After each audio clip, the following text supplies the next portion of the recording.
Di bentangan Laut Sulawesi terhampar sebuah blok maritim yang kaya, namanya Blok Ambalat. Indonesia menyebutnya Blok ND6 dan Blok ND7. Wilayah ini bukan sekadar perairan biasa. Di bawah lautnya tersimpan potensi sumber daya alam yang luar biasa. Cadangan minyak dan gas diperkirakan melimpah. Inilah yang menjadikannya begitu strategis, begitu berharga. Siapapun yang menguasainya memegang kunci kekayaan energi yang signifikan. Namun, kekayaan ini pula yang menjadi sumber sengketa panjang antara dua negara serumpun, Indonesia dan Malaysia. Sebuah perebutan hak yang menguji persahabatan dan kedaulatan.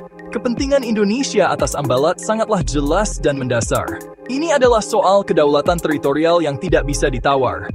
Berdasarkan Konvensi Hukum Laut PBB atau UNCLOS tahun 1982, Indonesia meyakini blok tersebut masuk dalam wilayah zona ekonomi eksklusif miliknya. Garis pangkal kepulauan Indonesia menjadi dasar klaim ini. Selain potensi ekonomi yang bisa menopang ketahanan energi nasional, Ambalat adalah bagian dari halaman depan negara. Menjaganya berarti menjaga keutuhan wilayah dari Sabang sampai Merauke. Ini adalah prinsip yang dipegang teguh, sebuah harga mati bagi bangsa Indonesia. Di sisi lain, Malaysia juga memiliki pandangan dan kepentingannya sendiri. Bagi Malaysia, wilayah yang mereka sebut Blok ND6 dan Blok ND7 ini merupakan bagian dari landas kontinen mereka. Klaim ini didasarkan pada peta teritorial yang mereka terbitkan pada tahun 1979. Peta tersebut menjadi pemicu awal ketegangan. Bagi Malaysia, penguasaan atas blok ini sama pentingnya. Ini bukan hanya tentang keuntungan ekonomi dari cadangan hidrokarbon. Ini juga tentang penegasan batas wilayah maritim mereka di kawasan yang strategis, yang berbatasan langsung dengan Indonesia dan Filipina. Semua bermula jauh sebelum nama Ambalat menjadi berita utama. Pada tahun 1969, Indonesia dan Malaysia sebenarnya telah menandatangani perjanjian landas kontinen. Saat itu, semangat persahabatan masih terasa kental. Namun, kesepakatan itu menyisakan area yang belum terselesaikan di perairan timur Kalimantan. Titik inilah yang kelak menjadi pusat sengketa. Situasi berubah drastis 10 tahun kemudian. Pada tahun 1979, Malaysia secara sepihak menerbitkan peta baru. Peta ini memasukkan Blok Ambalat ke dalam wilayah kedaulatan mereka. Sebuah langkah yang langsung memicu protes keras dari pemerintah Indonesia. Peta kontroversial tahun 1979 itulah yang menjadi akar dari seluruh perselisihan.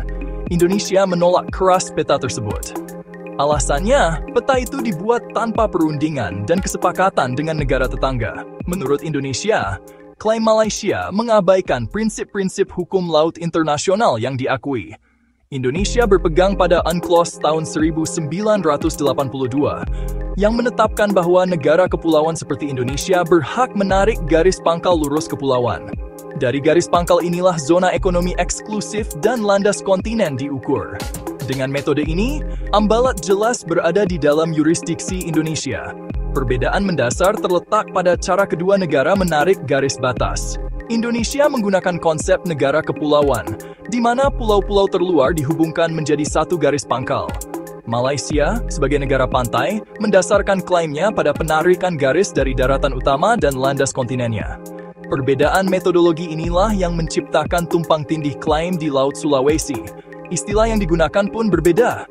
Indonesia menyebutnya Blok Ambalat, sementara Malaysia menyebutnya Blok ND6 dan ND7 sesuai konsesi yang mereka berikan kepada perusahaan minyak. Konflik semakin memanas ketika kedua negara mulai memberikan konsesi eksplorasi minyak di wilayah yang sama. Tahun 2005 menjadi puncak ketegangan. Keputusan Malaysia memberikan konsesi kepada Shell memicu reaksi keras dari Jakarta. TNI Angkatan Laut dan Angkatan Udara Indonesia segera menggelar operasi patroli intensif di perairan Ambalat.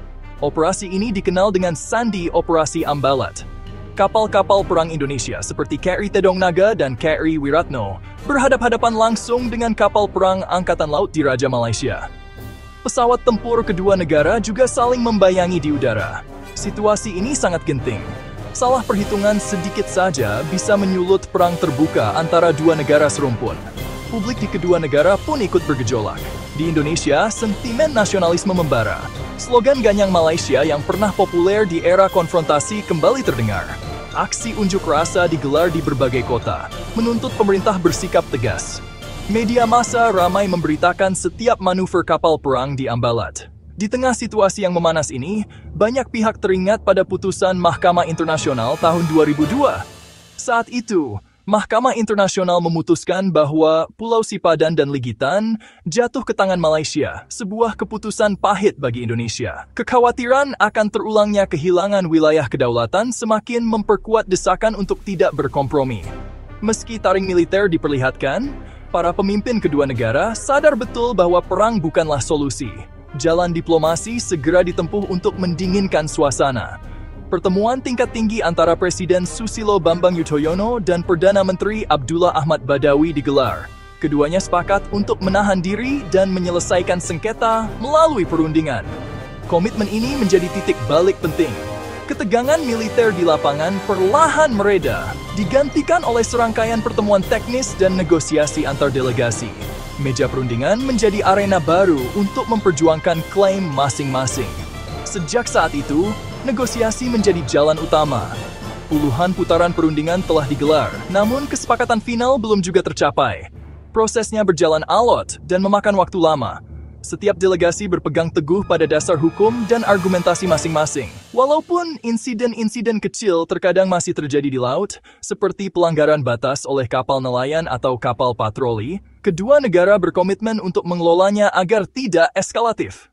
Memasuki dekade baru, semangat untuk mencari solusi damai terus diperkuat. Para pemimpin silih berganti, namun komitmen untuk berunding tidak pernah padam. Pada Juni 2023, sebuah langkah maju yang signifikan terjadi. Presiden Joko Widodo bertemu dengan Perdana Menteri Malaysia saat itu, Anwar Ibrahim. Dalam pertemuan tersebut, keduanya menyaksikan penandatanganan sejumlah kesepakatan, termasuk perjanjian mengenai batas laut teritorial di segmen Laut Sulawesi dan Selat Malaka bagian selatan. Ini adalah sebuah terobosan bersejarah setelah 18 tahun perundingan yang alot dan penuh tantangan. Meskipun perjanjian tersebut belum mencakup penyelesaian sengketa Blok Ambalat secara keseluruhan, ini adalah langkah monumental. Kesepakatan parsial ini menunjukkan adanya kemauan politik yang kuat dari kedua belah pihak. Ini adalah bukti bahwa dengan dialog yang konstruktif, masalah serumit apapun dapat diurai satu persatu. Para pemimpin kedua negara hingga hari ini terus menekankan pentingnya menjaga hubungan baik. Mereka sadar bahwa sebagai negara tetangga terdekat, nasib Indonesia dan Malaysia saling terkait. Stabilitas kawasan adalah kepentingan bersama yang harus dijaga di atas segalanya. Menyelesaikan sengketa Ambalat secara tuntas adalah kunci untuk masa depan bersama yang lebih cerah. Sebuah kesepakatan yang adil dan permanen akan menghilangkan potensi konflik di masa depan. Ini akan memungkinkan kedua negara untuk fokus pada kerjasama yang lebih produktif. Bayangkan jika potensi minyak dan gas di Ambalat bisa dikelola bersama. Ini bisa menjadi model kerjasama ekonomi yang menguntungkan kedua belah pihak, memperkuat ketahanan energi regional, dan menjadi simbol persahabatan sejati. Penyelesaian sengketa akan membuka babak baru dalam hubungan bilateral. Pada akhirnya, Ambalat adalah ujian bagi kedewasaan diplomasi Indonesia dan Malaysia. Ini bukan hanya tentang siapa yang berhak atas sumber daya alam. Ini adalah tentang bagaimana dua negara serumpun bisa mengatasi perbedaan demi kebaikan bersama. Jalan damai adalah satu-satunya pilihan yang masuk akal. Dengan terus mengedepankan dialog, menghormati hukum internasional, dan dilandasi semangat persaudaraan, solusi akhir yang adil dan dapat diterima pasti akan tercapai. Sengketa ini harus menjadi warisan sejarah, bukan masalah yang diwariskan kepada generasi mendatang.